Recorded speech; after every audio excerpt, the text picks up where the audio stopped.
안녕하세요. 오늘 당신이 공유해 주신 자료죠. 김성수, 워터골드킴님의 블로그 포스팅 회로 이로운 21년 4회 간연도 기출문제풀이인데요. 이걸 같이 좀 자세히 들여다볼까 합니다. 네, 이게 그냥 문제풀이 같지만 그 안에 숨어있는 전기회로 이론의 어떤 핵심 원리들, 그런 것들을 좀 쏙쏙 뽑아보려고 해요. 단순히 뭐 답만 하는 게 아니라 이 개념들이 서로 어떻게 연결되고 또 이게 우리 주변 기술하고 실제로 어떤 관련이 있는지 그런 걸 좀 명쾌하게 이해하는 시간이 됐으면 좋겠습니다. 자, 그럼 바로 시작해 볼까요? 포스팅에서 처음 좀 눈에 띄었던 게 Q3, 그 재백 효과에 대한 질문이었어요. 서로 다른 금속 붙여놓고 온도 차이를 주면 전기가 흐르나 이거잖아요. 작성자분은 이걸 다른 효과들이랑 비교하면서 설명하셨던데 혹시 뭐 시험 대비 관점에서 특별히 좀 강조된 차이점 같은 게 있었을까요? 아, 네. 그 워터골드 킴님 포스팅 보면 재백 효과는 핵심이 그거죠. 서로 다른 금속 그리고 온도차.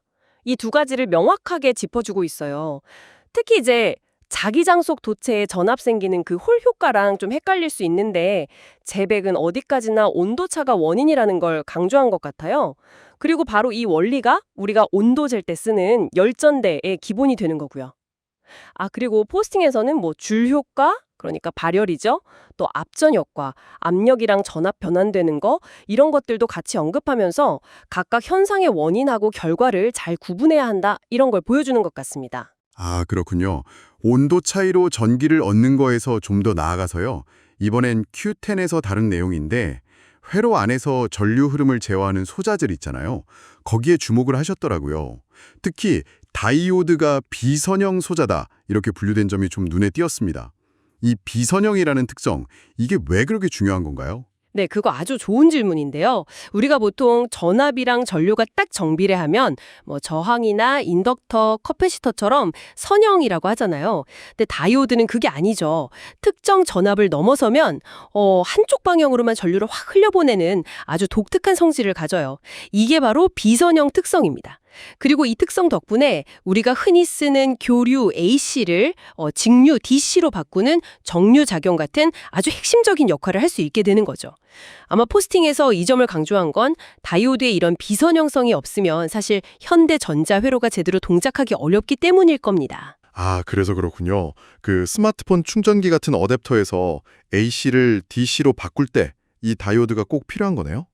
포스팅의 Q13으로 넘어가 보면 이제 에너지가 실제로 어떻게 소모되는지 이걸 계산하는 문제도 다루고 있던데요.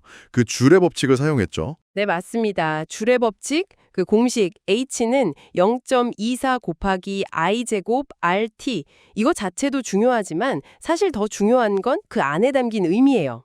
여기서 핵심은 발생하는 열량이 전류, 즉 I의 제곱에 비례한다는 점입니다. 이게 중요해요.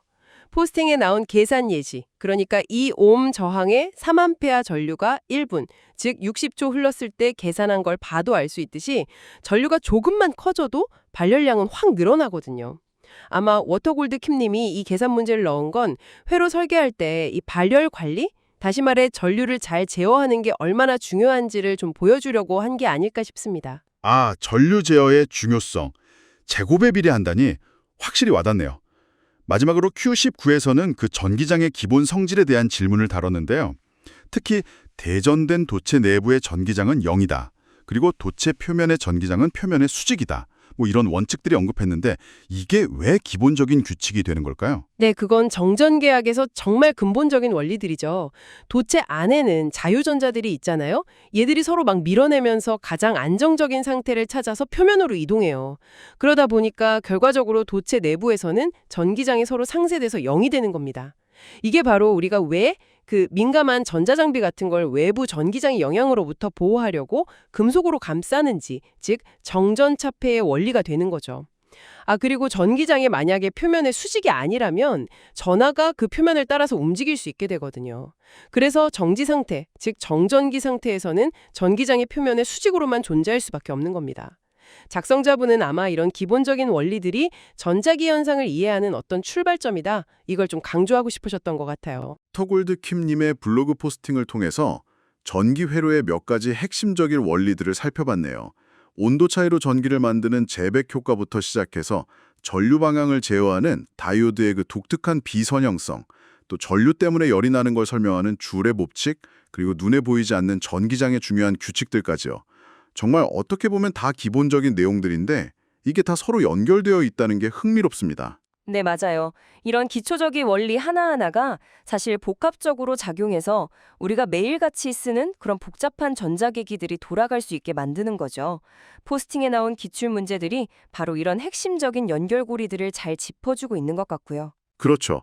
오늘 저희가 나눈 이야기들을 바탕으로 지금 당신이 사용하고 있는 스마트폰이나 노트북 안에서는 이 원리들이 구체적으로 어떻게 작동하고 있을지 한번 상상해 보시는 건 어떨까요? 어쩌면 그게 오늘 우리가 함께 나눈 이 지식들을 가장 생생하게 또 의미 있게 만드는 방법일지도 모르겠습니다. 다음 분석에서 더 흥미로운 이야기로 찾아뵙겠습니다.